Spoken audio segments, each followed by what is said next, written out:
Bueno, vamos a hablar de ventilación mecánica en distrés y los conceptos de power, strain, stress y lo que se denomina el driving pressure o diferencial de presión que hacen a la ventilación mecánica moderna en distrés.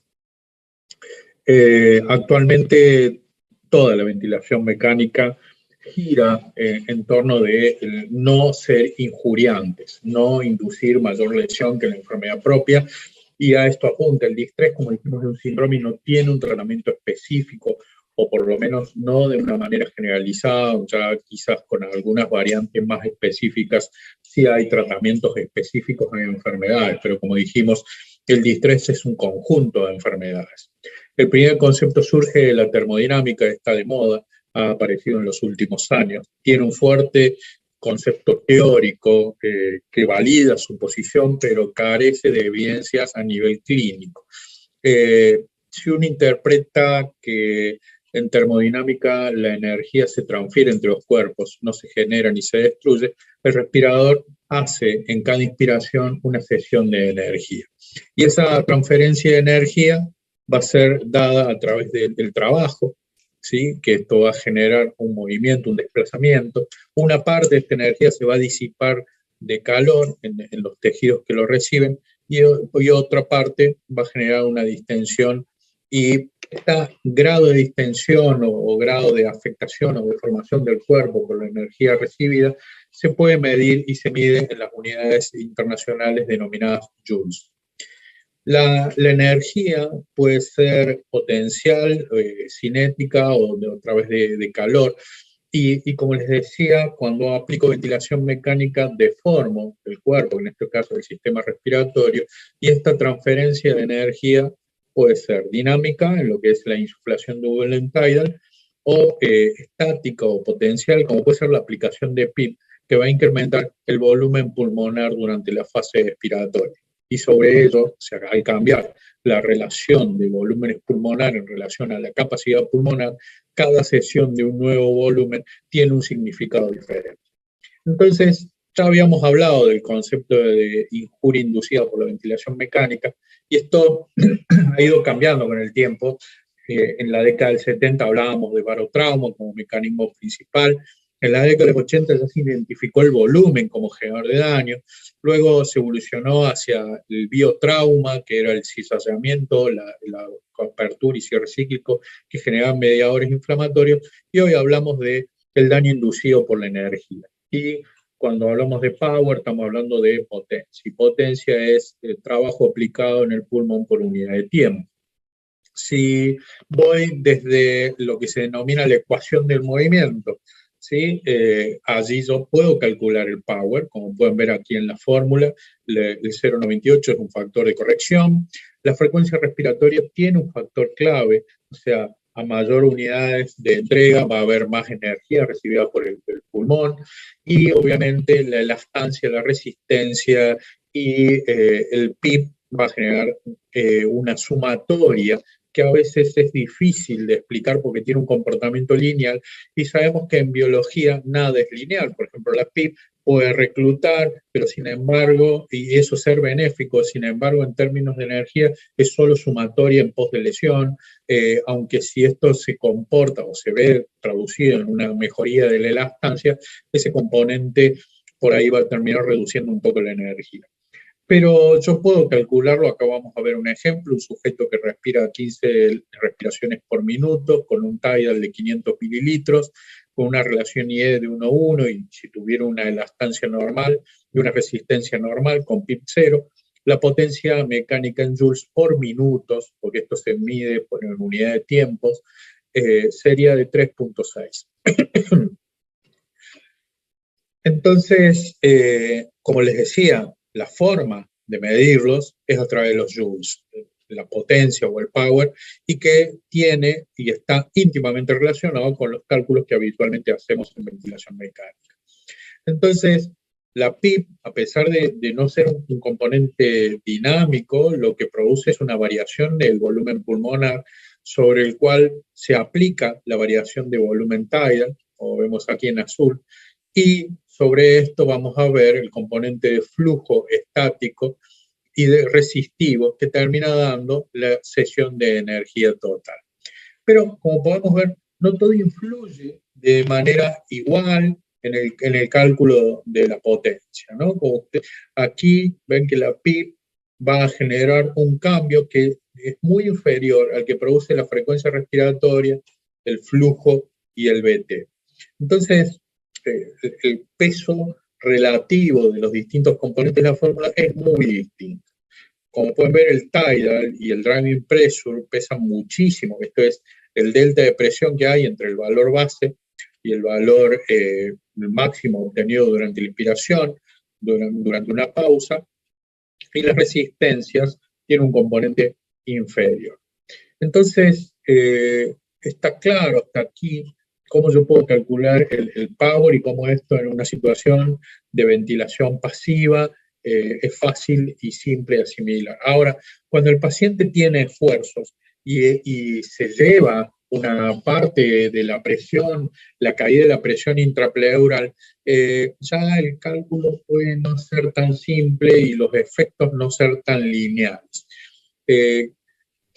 ¿Por qué esto? Y esto es porque se incrementan las presiones transpulmonares, ¿no? Al hacerse negativa, las presiones preaurales se sumarían a las presiones positivas y esto nos llevaría a valores que tal vez no estamos viendo de presiones transpulmonares con los cálculos en la vía aérea. El siguiente concepto que quería abordar era el de estrés. El estrés es tensión.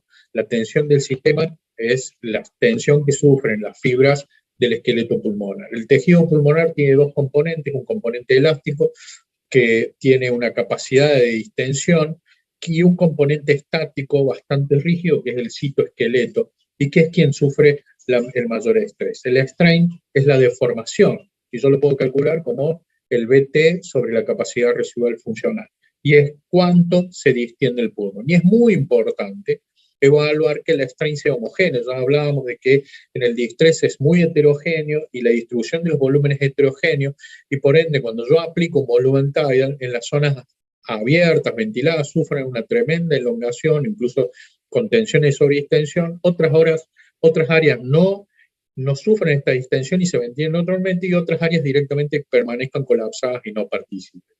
Una forma de establecer el strain es midiendo el driving pressure. El driving pressure sería una manera de determinar la potencia o energía que está recibiendo ese pulmón en cada volumen tidal y desde qué punto parte o de qué SRF o qué punto basal es recibido ese volumen. Entonces, un driving pressure mayor a 14 a 15 se ha visto que puede ser injuriante y asociado a mala evolución. En un trabajo seminal de Amato, en donde hace un post-hoc de una serie de trabajos previos que es muy interesante, en donde él ve que a medida que la presión se eleva con elevación del driving pressure, como ven en el gráfico a la izquierda, se produce un incremento de la mortalidad.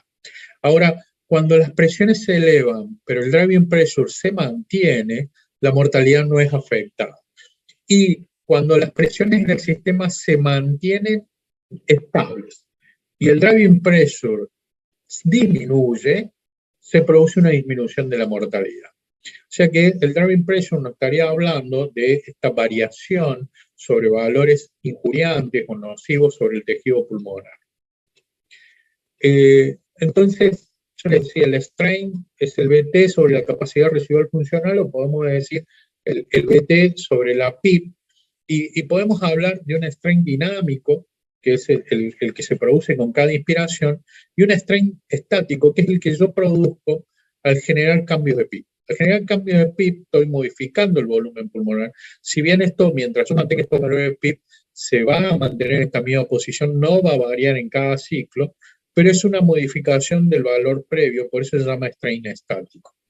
Y esto se va a medida que yo me acerco a la capacidad residual funcional del strain estático, va a generar que cada BT produzca una mayor distensión y probable lesión.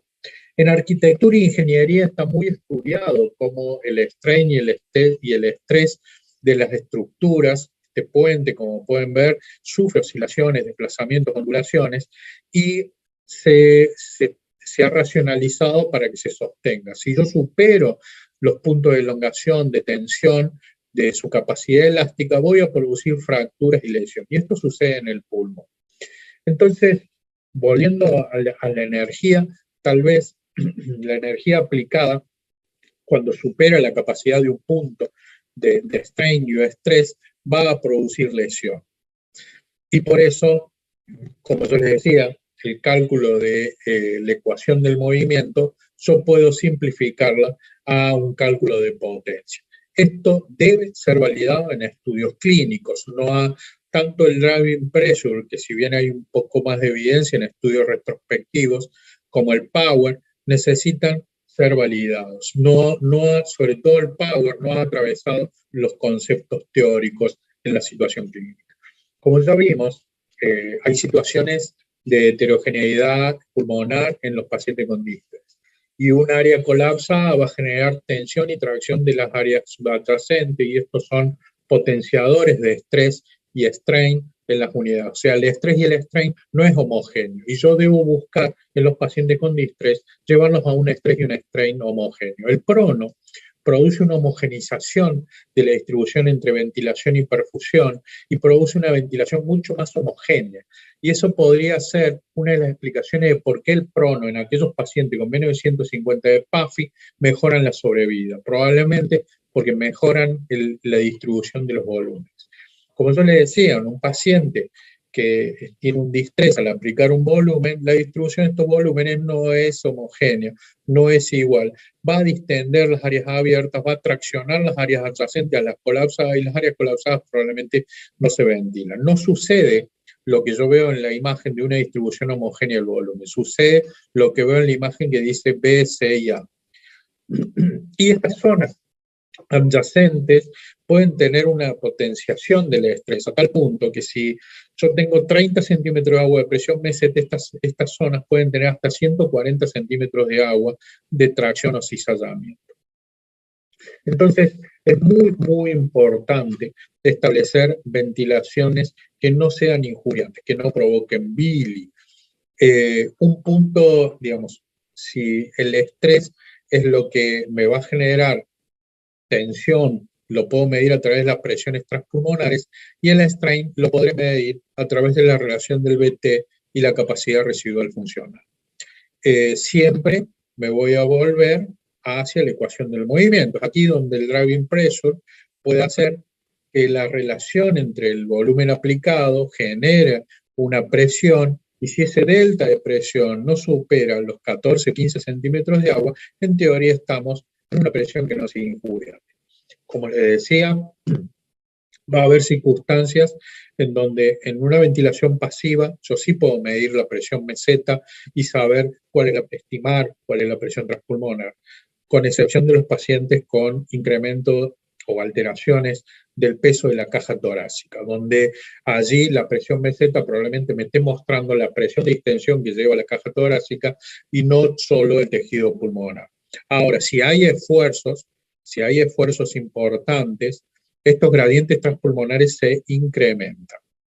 Entonces, el driving pressure va a tener un importante valor y que me puede guiar en la ventilación, sobre todo en una situación pasiva, donde me va a ayudar a estimar el grado de estrés y de strain, y tener valores por debajo de 14 puede ser beneficioso, aunque no está establecido cuál es el valor óptimo, porque tal vez el umbral único no es lo que sea lo único que pesa, sino cómo se sostiene en el tiempo. El power implica toda una serie de conceptos teóricos que parecerían importantes y que están íntimamente relacionados con los volúmenes entregados y el delta de presión, pero que necesita ser validado.